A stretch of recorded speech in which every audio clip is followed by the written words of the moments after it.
The first shipment of aid reached the shores of Gaza via a pier built with U.S. assistance.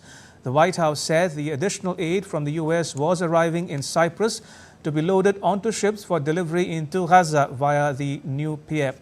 In a post on social media, U.S. President Joe Biden said the need to get more aid to the most vulnerable is urgent. A White House official said the U.S. has a robust security plan to protect personnel involved in operating the pier. A small number of U.S. troops are involved in helping to facilitate the aid from ships to the pier and for security purposes. Meanwhile, Israel's army released a footage on Saturday showing the arrival of the aid. This delivery takes place as Israel comes under growing global pressure to allow more supplies into Gaza. The temporary floating pier was pre-assembled at the Israeli port of Ashdod and moved into place on Thursday off the coast of Gaza, which lacks a port infrastructure of its own. The pier operation is estimated to cost $320 million and involve 1,000 U.S. troops. Israel has retrieved the bodies of 3 hostages from the Gaza Strip.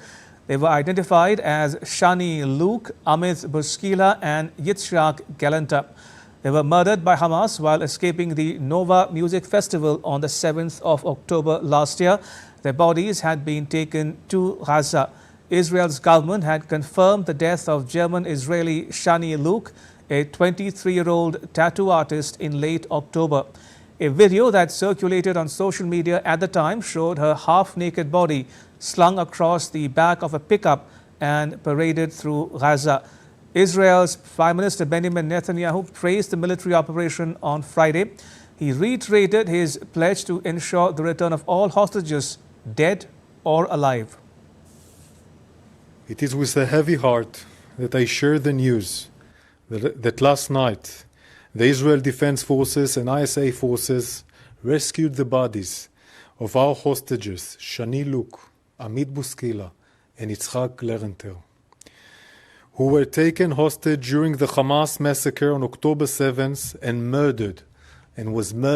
they were murdered by Hamas. Their bodies were transferred to medical professionals for forensic examination and identification. After the procedure was completed, we notified their families. Our hearts go out to them, to the families, at this difficult time.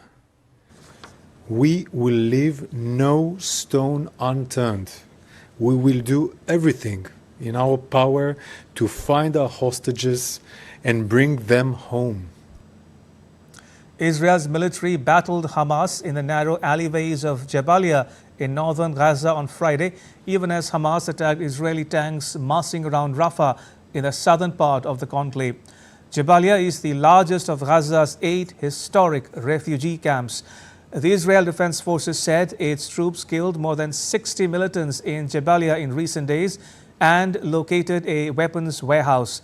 Such an operation would typically involve several brigades of thousands of troops each, making it one of the biggest of the war so far.